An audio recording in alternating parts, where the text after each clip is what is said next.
오늘 이 시간 우리에게 주시는 하나님의 말씀 요엘 2장 4절에서 11절의 말씀이 되겠습니다. 요엘서 2장 4절로 11절에 있는 말씀 한 목소리로 합독하시겠습니다. 그의 모양은 말 같고 그 달리는 것은 기병 같으며 그들이 산꼭대기에서 튀는 소리는 병거 소리와도 같고 불꽃이 건물을 사르는 소리와도 같으며 강한 군사가 줄을 버리고 싸우는 것 같으니 그 앞에서 백성들이 질리고 무리의 낯빛이 하얘졌도다. 그들이 용사같이 달리며 무사같이 성을 기어 오르며 각기 자기의 길로 나아가되 그 줄을 이탈하지 아니하며 피차에 부딪히지 아니하고 각기 자기의 길로 나아가며 무기를 돌파하고 나아가나 상하지 아니하며 성중에 뛰어 들어가며 성 위에 달리며 집에 기어 오르며 도둑같이 창으로 들어가니 그 앞에서 땅이 진동하며 하늘이 떨며 해와 달이 캄캄하며 별들이 빛을 거두도다. 여호와께서 그의 군대 앞에서 소리를 지르시고 그의 진영은 심히 크고 그의 명령을 행하는 자는 강하니 여호와의 날이 크고 심히 두렵도다. 당할 자가 누구이랴. 아멘. 오늘 우리가 함께 읽은 요엘서 2장 4절로부터 11절은 여호와의 날이 얼마나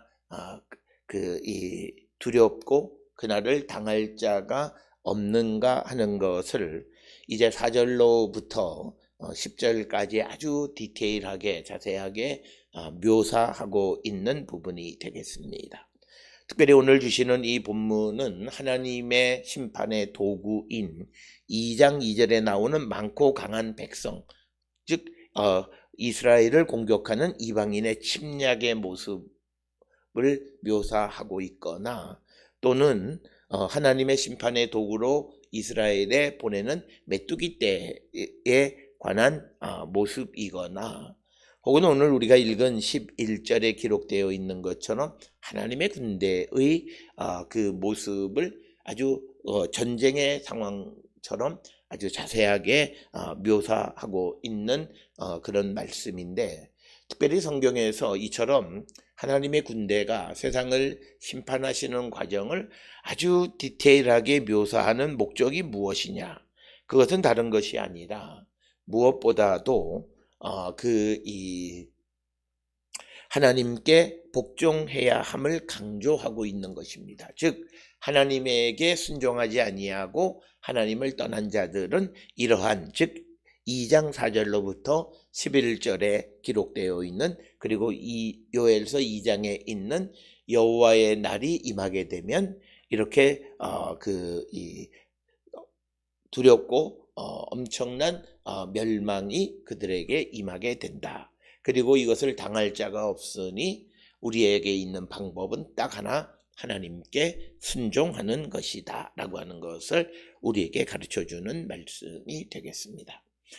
오늘 주시는 요엘 2장 4절로부터 11절에서 특히 11절에서 우리가 기록되어 있는 것을 보면 여호와께서 그의 군대 앞에서 소리를 지르시고 그의 진영은 심히 크고 그의 명령을 행하는 자는 강하니 여호와의 날이 크고 심히 두렵도다. 당할 자가 누구이랴 라고 하는 이 11절의 묘사를 통해서 4절로부터 기록되어 있는 그것은 아마도 하나님의 군대, 그 모습을 기록하고 있는데, 하나님의 군대의 모습이 오늘 우리가 눈으로 보는 군인들의 모습으로 아주 구체적으로 묘사하고 있는 그런 내용으로 우리가 이해할 수 있고, 또 하나 오늘 주시는 이 본문의 말씀을 또 메뚜기 떼로 우리가 그 하나님이 보내시는 심판의 도구인 메뚜기 떼, 그 메뚜기 떼를 하나님이 다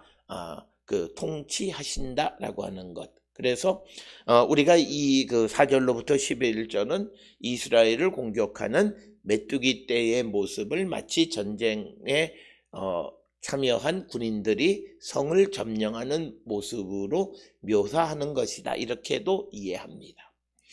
그렇게 이해하는 가장 큰 이유 중에 하나는 특히 요한계시록 9장 7절에 보면 황충들의 모양은 전쟁을 위하여 준비한 말들 같고 그 머리에 금 같은 관 비슷한 것을 썼으며 얼굴은 사람의 얼굴 같고 이런 묘사가 있습니다. 그래서 이런 계시록 9장 7절에 있는 말씀이나 혹은 요엘서 1장에 있는 그런 말씀들을 근거로 해서 오늘 주시는 4절로부터 11절의 말씀은 하나님께서 보내신 심판의 도구인 메뚜기 떼들이 이스라엘을 공격하는 모습을 마치 이방 군인들이 예루살렘을 정복하는 그런 모습으로 묘사하는 것이다, 이렇게 설명하기도 합니다.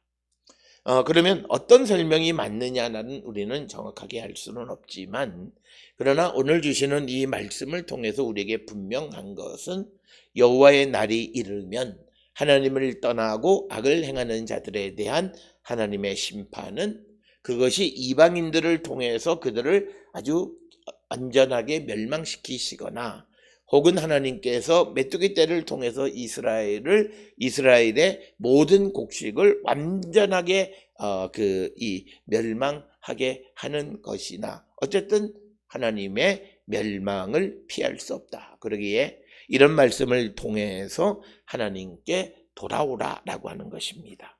특별히 우리가 이 요엘서 2장 이어지는 12절 이하로부터 보면 다시 한번 강조하는 것이 내게로 돌아오라 라고 하는 거죠. 그러니까 지난 시간에도 우리가 말씀을 드렸듯이 하나님께서 아주 이 엄청난 심판과 멸망을 우리에게 보여주시는 것은 그것이 너희에게 임한다라고 하는 것이 아니라 내게로 돌아오지 않는 자는 이런 재앙을 당한다라고 하는 거예요. 그래서 그렇게 두려움을 갖는 자들은 두려워 그냥 벌벌 떠는 것이 아니라 두려운 마음으로 하나님 앞에 나와서 회개하고 주께로 돌아가면 그는 살 수 있다. 그래서 오늘 주시는 본문은 여호와의 날이 곧 임하게 되어지니 주저하지 말고 주께로 돌아오라고 하는 말씀이고, 그런 주께로 돌아오지 아니할 때에 그들에게 오늘 주시는 2장 4절로부터 11절과 같은 엄청난 재앙을 당하게 될 것이다 라고 하는 것을 말씀하고 있습니다. 따라서 오늘 주시는 2장 4절로 11절에 아주 디테일하면서 잔인하게 묘사하는 그 묘사의 목적은 백성들로 하여금 하나님께로 돌아와 회개의 세례를 받고 그가 하나님께로 돌아오게 하기 위한 하나의 수단이다 라고 하는 것을 우리는 기억하셔야 되겠습니다. 오늘 주시는 본문의 4절에 있는 말씀을 보게 되면 그의 모양은 말 같고 그 달리는 것은 기병 같다라고 하는 거죠. 아주 말과 기병으로 묘사되어 있는 것은 민첩성을 이야기하는 겁니다. 이것이 이방인의 침략이든 혹은 이것이 메뚜기 떼든 또는 하나님의 군대이든 간에 무엇이든 하나님이 보내셔서 그 하나님 말씀을 듣지 않는 자들을 심판하실 때 하나님의 도구들의 모습이 말 같고 기병과 같이 아주 민첩하게 움직이는 자들이다라고 하는 것을 우리에게 가르쳐주는 말씀이고, 앞에서도 말씀을 드렸듯이 그 요한계시록 9장 7절에서는 황충을 전쟁을 위해 준비한 말로 묘사한 부분도 있다라고 하는 것입니다. 그러면서 5절에 이야기하는 것이 그들이 산꼭대기에서 뛰는 소리는 병거 소리와도 같고 불꽃이 건불을 사르는 소리와도 같으며 강한 군사가 줄을 버리고 싸우는 것 같으니. 그래서 오늘 주시는 5절에서는 어떤 하나님의 도구들, 그것이 이방 민족이든 메뚜기 떼이든 하나님의 군대이든 무엇이든지 간에 그것들이 구체적으로 움직이는 모습을 기록하는데 소리가 병거 소리,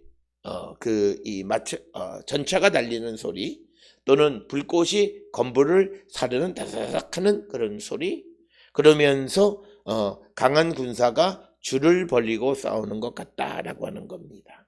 이것은 그들은 전열을 갖춘 막강한 군대 같다라고 하는 뜻입니다. 그러니까 4절 5절에서는 아주 민첩성이 뛰어난 강한 군대이다라고 하는 것을 언급하는 것이 오늘 주시는 4절 5절에서 우리에게 보여주는 그런 말씀이 되겠고, 그 다음에 이제 우리가 이런 모습들은 세상 마지막 날에 있을 일들을 기록하고 있는 계시록에 보면 계시록 9장 9절에 그 날개들의 소리는 병거와 많은 말들이 전쟁터로 달려가는 소리 같다라고 하는 그런 기록이 있고, 또 나훔서 3장 2절에 보면 휙휙하는 채찍 소리, 윙윙하는 병거 바퀴 소리, 뛰는 말, 달리는 병거와 같다라고 하는 그런 묘사가 있습니다. 따라서 오늘 주시는 본문 5절에서 병거 소리 같고, 또 어떤 말을 달리는 것 같고, 또 기병과 같다라고 하는 이런 모든 것은 유대인들에게 있어서 세상 마지막 때에 하나님의 심판의 도구들을 묘사하는 그런 묘사와도 유사한 그런 모습이다. 그래서 하나님이 세상에 보내시는 심판의 도구들은 그것이 이방 민족이든 또는 메뚜기 떼이든 무엇이든지 간에 그들은 아주 막강한 군대, 그래서 저항할 수 없는 아주 민첩한 그런 군대를 하나님께서 보내셔서 하나님 말씀을 듣지 않는 자들을 심판하신다라고 하는 것이 4절 5절의 말씀이 되겠고, 이런 현상이 벌어지게 되면서 그것에 대한 백성들의 반응은 6절에 그 앞에서 백성들이 질리고 무리의 낯빛이 하얘졌도다. 그러니까 우리가 이것은 한마디로 이야기하면 이들은 기겁했다, 이렇게 우리가 이야기할 수 있습니다.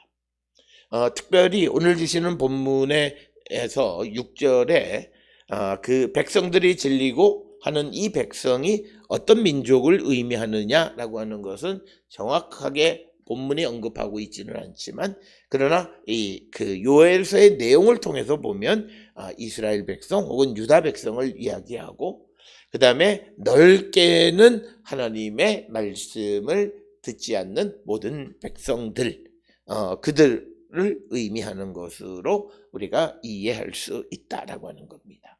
그래서 하나님께서 보내신 심판의 도구들을 직면해서 그 백성들은 질리고 낯빛이 하얘졌다라고 하는 겁니다. 이처럼 침략을 받는 자들의 반응 중 그 낯빛이 하얘졌다라고 하는 것은 나훔서 2장 10절에도 기록이 되어 있습니다.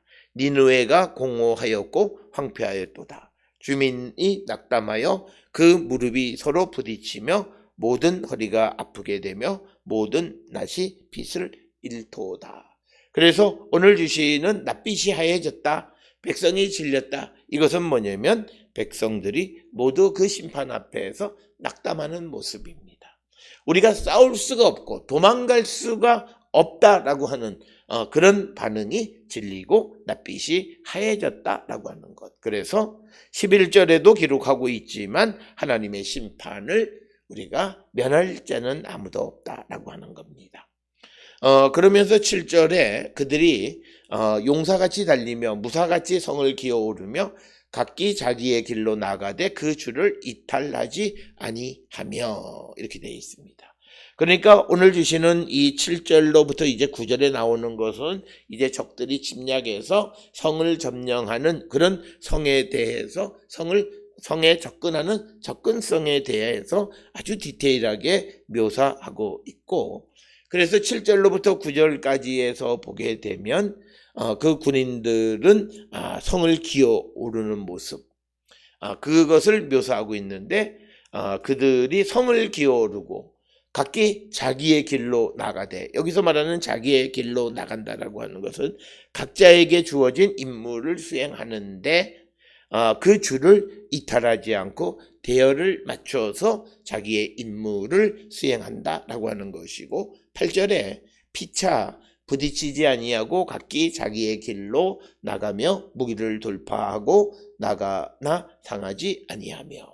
그래서 8절에서 강조하는 것은 뭐냐면 그 아주 잘 훈련되어져 있는 아주 조직적인 군대이다라고 하는 거죠. 그래서 그들이 피차 부딪히지 않는다라고 하는 것. 이것은 뭐냐면 사람들이 각자 달치락 하지 않고 자기가 가야 될 일들을 코스대로 그대로 달려가고, 그리고 무기를 돌파하지만 그러나 상하지 아니했다라고 하는 것입니다. 그래서 오늘 주시는 7절 8절은 이제 하나님이 보내신 그런 그 군대들이 와서 이제 그 목표를 점령하는 과정을 아주 자세하게 묘사하는 겁니다. 그래서 성을 올라가서 점령하고, 그리고 또 자기의 길로 가지만, 자기의 임무를 수행하지만 그러나 그 대열을 이탈하지 않고, 또 부딪히지도 않고, 그리고 무기를 돌파해 나가지만 상하지 않았다라고 하는 것이고, 그 다음에 이제 9절에서는 군대가 성에 밀려 들어가는 모습입니다. 그래서 9절에 기록하기를 성중에 뛰어 들어가며 성 위에 달리며 집에 기어 오르며 도둑같이 창으로 들어가니. 그래서 이제 성으로 들어가고 그 다음에 각 성 안에 있는 집으로 점령하는 모습, 집에 기어오르거나 창으로 들어가거나, 그리고 성 안으로 달려 들어가는 모습이나 또는 성벽 위를 달리는, 그래서 목표, 즉 오늘 주시는 이 본문에서는 이스라엘의 예루살렘이 점령당하는 그런 모습으로 묘사하고 있는 것이 오늘 주시는 본문의 말씀이 되겠습니다. 그러면서 이 여호와의 날이 어떤 날인가라고 하는 것이 10절에 그 앞에서 땅이 진동하며 하늘이 떨며 해와 달이 캄캄하며 별들이 빛을 거두도다. 그래서 천지의 어떤 이 대천체의 변화를 묘사하는데, 여호와의 날은 어두운 날이라고 하는 것을 상징하는데, 오늘 주시는 본문에 보면 별들이 빛을 거두고 달이 캄캄했다, 흑암을 상징하는 것으로서 이날이 하나님의 엄중한 심판이 있다라고 하는 것을 우리에게 가르쳐주고 있는 그런 말씀이 되고, 그리고 이제 땅이 진동했다라고 하는 것은 지진을 의미하는 것으로 이해할 수 있습니다. 그래서 이스라엘 백성들이 오늘 이런 과정을 겪으면서 이제 하나님이 보내신 하나님의 군대, 하나님이 보내신 하나님의 심판 앞에 어찌할 수 없는 모습, 그리고 심지어 천체의 변화까지도 나타나는 그런 모습. 그래서 오늘 주시는 이 본문의 말씀에서 땅이 진동하고 하늘이 떨고 해와 달이 캄캄하고 별들이 빛을 거두는 것은 성경에서는 하나님의 현현을 나타낼 때 나타나는 현상입니다. 즉 하나님이 임하셨다는 거죠. 즉 하나님께서 우리에게 임하시는 과정은 두 과정이에요. 구약 성경에서 하나님이 임하시는 건 이처럼 심판하실 때 임재하십니다. 그러나 이제 예수 그리스도께서 이 땅에 오시고 우리에게 성령을 주심으로 이제 하나님의 임재하심은 우리를 축복하시고 우리에게 성령을 주셔서 하나님의 백성으로서 능력 있는 삶을 살아가도록 우리를 돕는 임재하심이다 라고 하는 겁니다. 따라서 오늘 주시는 10절에 이제 하나님께서 이제 군대를 보내서 순종하지 않고 하나님의 말씀대로 살아가지 않는 자들을 심판하시는 그런 과정 속에 주님이 나타나신 모습을 10절에 천체의 변화를 통해서 설명하고 있고, 이제 마지막 11절에서 우리가 보는 것처럼 여호와께서 그의 군대 앞에서 소리를 지르시고 그의 진영은 심히 크고 그의 명령을 행하는 자는 강하니 여호와의 날이 크고 심히 두렵도다. 당할 자가 누구랴. 그래서 오늘 주시는 11절에서 구체적으로 여호와께서 그의 군대를 직접 통치하시는 모습입니다. 그래서 군대 앞에 명령하시는 소리를 지르시고 그래서 하나님의 진영, 하나님의 군대는 힘이 크고 그의 명령을 행하는 자가 강해서 누구도 감당할 수가 없다라고 하는 것을 우리에게 보여주는 것. 그래서 오늘 주시는 본문의 말씀은 여호와께서 직접 전쟁에 참여하신 여호와의 전쟁을 우리에게 보여줍니다. 오늘 주시는 이 본문의 말씀 11절이 우리에게 중요한 것은 원래 여호와의 전쟁은 하나님은 우리를 구원하기 위해서 우리를 위해서 싸워주시는 전쟁이 여호와의 전쟁이 되겠습니다. 그러나 우리가 하나님의 백성으로 하나님의 말씀을 듣지 아니하고 하나님을 떠난 삶을 살아갈 때 그 하나님께서는 우리를 대적하신다라고 하는 겁니다. 따라서 오늘 우리가 이 땅을 살아가는 자들이 항상 우리가 마음속에 우리가 엄중하게 생각해야 되는 것은 내가 하나님을 떠난 삶을 살지 않는가. 그것은 곧 다른 것이 아니라 내가 하나님의 말씀대로 살고 있는가를 성찰하는 자들이 되어야 하고 하나님의 말씀대로 살아가기를 결단하는 자들이 되어야 한다라고 하는 거예요. 왜냐하면 그렇지 않으면 하나님께서 우리를 대적해서 싸우시기 때문이다라고 하는 겁니다. 그래서 오늘 우리가 이 땅을 살아가는데 오늘 주시는 이 요엘 2장 4절로부터 11절에 여호와의 군대 앞에 서 있는 여호와의 원수는 다른 이들이 아니라 하나님의 백성이었지만 하나님의 말씀을 듣지 않고 하나님을 떠나고 하나님 말씀대로 살 수 없다고 그냥 아우성치며 자기 뜻대로 살아가던 이스라엘 백성들이 하나님의 도움을 얻기는커녕 하나님께서 자기의 백성 되었던 자들, 그러나 지금은 하나님 말씀을 듣지 않고 살아가는 자들을 대적해서 싸우시는 모습이 오늘 주시는 10절, 11절의 모습입니다. 특별히 오늘 우리가 주시는 이 말 여호와의 날에 대해서 특별히 요엘서 2장 1절에 여호와의 날이 크고 심히 두렵다라고 말하는 것은 또 그리고 오늘 주시는 본문의 말씀에서도 여호와의 날이 크고 심히 두렵다라고 말하는 것은 이 여호와의 날이 의인들에게가 아니라 악인들에게 임하게 되어졌기 때문이다. 많은 사람들은 악인이라 그러면 나는 아니다라고 생각합니다. 그런데 내가 오늘 하나님의 말씀대로 살아가는 삶, 내 삶이 하나님의 말씀대로 하나님의 공의와 정의 가운데 그리고 하나님의 사명을 위한 삶을 살아가지 않는 일련의 모든 삶은 악한 삶이고 그런 삶을 살아가는 사람은 악인이에요. 그게 성경에서 말하는 악인이에요.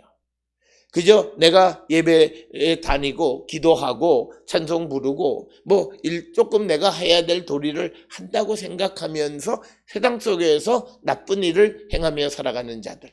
그래서 우리가 잘 아는 것처럼 마태복음 5장에서 산상수훈에서 예수께서 주여 주여 하는 자마다 하나님 나라에 가는 것이 아니다. 아버지의 뜻대로 행하는 자라야 천국에 들어갈 수 있다고 말합니다.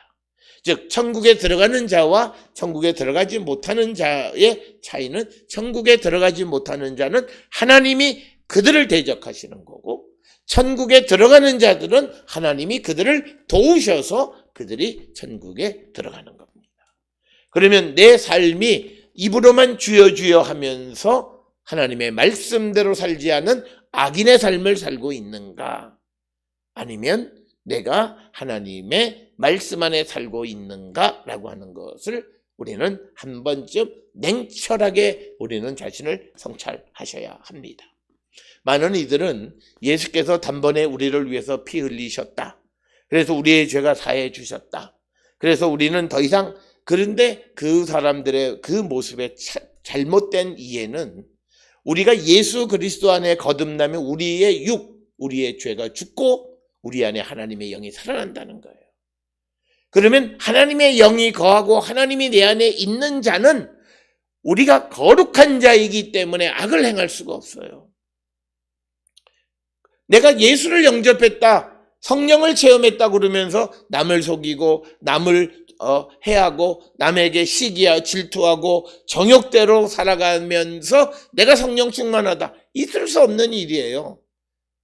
그런 일은 없어요, 성경에서. 그래서 우리가 내가 어떤 사람이었다가 중요하지 않아요. 우리가 에스겔서 18장에 기록되어 있는 것이 과거의 의인이라 할지라도 지금 내가 악을 행하면 그 과거에 행했던 의인은 나와 아무런 상관이 없다. 내가 과거에 아무리 예수를 영접하고 내가 성령 안에 있지만 내가 죄 가운데 살아가면 그 하나님의 사랑받았던 옛 모습은 아무런 상관이 없다라고 하는 거예요. 그래서 우리는 주님이 오시기를 기다리는 자로서 회개하고 그리고 주님의 길을 준비하고 깨어 기도하라고 말씀하는 것입니다. 따라서 우리는 종말의 때를 살아가면서 특히 한 해를 마무리하고 새로운 해를 맞이하기에 앞서 이 한 해를 돌아보면서 우리가 철저하게 하나님 앞에 회개할 때 2022년은 우리에게 희망의 한 해가 됩니다. 그러나 내가 하나님 앞에 자복하지 않고 회개하지 않고 주께로 돌아가지 않고 맞이하는 2022년은 나에게 재앙의 해가 될 수도 있다라고 하는 겁니다. 그래서 오늘 우리가 주시는 이 말씀에서 정말 여호와의 날이 임하면 나는 그날이 내게 어떤 날인가를 한 번쯤 성찰하시고 우리가 주의 성령과 주님 안에서 주께로 돌아가기를 결단하는 우리 모든 성도들 되어서 우리가 다 영원한 하나님의 나라에 들어가는 거룩한 백성들이 다 될 수 있기를 주의 이름으로 축원합니다.